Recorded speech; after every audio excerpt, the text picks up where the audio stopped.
Not regard. Oh, what the hell is this? What is going on? Me mother. It not be me mother. What? Why would I? It's a platformer. Me mother. Me mother. No, you're not. You're not me. I would never like playing a platformer. Regardless, I would never like playing that. Nobody calls me chicken. Oh yeah? I'll show you.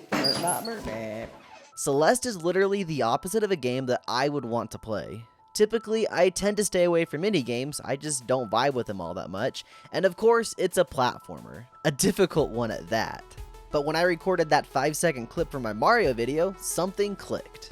When I stopped playing, my mind would occasionally drift back to that small play session, and I'd catch myself thinking that I'd like to play more. So I did, and here we are. Celeste is a very special game for many people, but to me, it was just another platformer. Nevertheless, I kept going. It drew me in and got me to keep playing and coming back for multiple play sessions. Just like Madeline, I too wanted to see if I could get to the top of Celeste Mountain, and here are my results. I hated this game, but I also kinda liked it. The story was nice, and I loved how the mechanics of the game aided in telling what Madeline was going through. You really don't see many gameplay-driven games with a simple yet engaging story. Add the fact that the gameplay and the story were intertwined, and you have a recipe for a solid video game. The icing and strawberry on top were the music and the pixel art. There were many times that I was taken aback at how pretty this game is. The art really is incredible. I wouldn't say that I have a keen eye for pixel art, but I can tell when it's good or bad, and oh boy was Celeste good. The music added upon that by giving each level a specific emotion that not only affects your mood about the level, but played a key part in progressing the feelings of the narrative. I'm not going into full-on analyzing the story or characters because honestly, I don't think I'm qualified to do that, and I think there are plenty more people on this site that have done that and more. I will say though that as someone who hasn't experienced the same things as our protagonist, the message was still received. Everyone has struggles. Some are bigger than others, and some are smaller. Celeste was a nice eye-opener for myself on the feelings of others, as well as helped me reminisce on some times that have been rough in my own life. And keeping up with that idea of struggles, I had a hard time with this game. I never thought it was overly difficult, but there were plenty of times while playing that I would get so mad at myself for messing up. For some reason, I developed a bit of a habit of smacking myself on the forehead when I'd make one of those dumb mistakes, and in some areas of the game, I smacked myself a lot. Platforming aside, I had a lot of issues with the controls. I mainly used a joystick rather than the D-pad. I couldn't get the hang of using the D-pad for diagonal movement. This ended up in me having issues with the joystick registering a diagonal rather than a straight direction. I'm sure it was the controller and not myself messing up the direction. I bet that this game would have played very well with a GameCube controller with the notches and all. Or maybe I should have just tried using my keyboard. Apart from the controls, I actually found that the difficulty was just right. Not too easy or overly hard. The easy parts weren't too easy, offering a challenge while still being very doable. And when the game got difficult, it never felt impossible to complete. You know that you can probably do some of the hard platforming sections because you'd done a ton up till that point.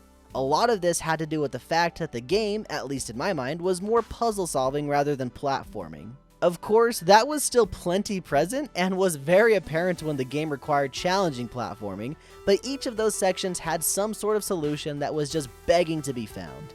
Finding that solution was where I had the most fun. When you find the solution to the platforming puzzle, it's incredibly satisfying. You feel very proud of yourself for figuring it out. The worst part though was when I knew the solution but couldn't get that actual platforming just right to complete the segment. It was times like those when my forehead would be completely red when I was done. It became really intriguing to see how the longer I was stuck on a section that the better I would get at it. My first couple attempts, I would stumble through haphazardly looking for the solution. Many attempts in, I would notice that the first couple jumps I struggled with earlier, I was doing far quicker than I ever would have expected. Then when I would mess up early in the puzzle, I'd smack my forehead. This was especially true when it came down to collecting strawberries. From the start of the game, I would work pretty dang hard to collect every strawberry that I came across. They were fairly easy to gather in the first couple levels, but as I progressed through the game, the strawberries became harder to get and it started to make me go a bit crazy.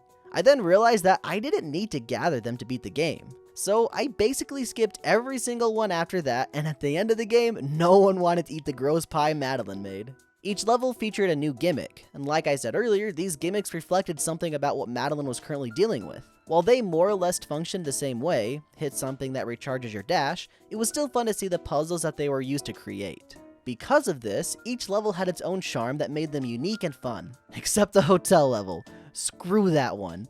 Honestly, any level that had some sort of insta-death mechanic I hated, but I especially hated that red and black goop.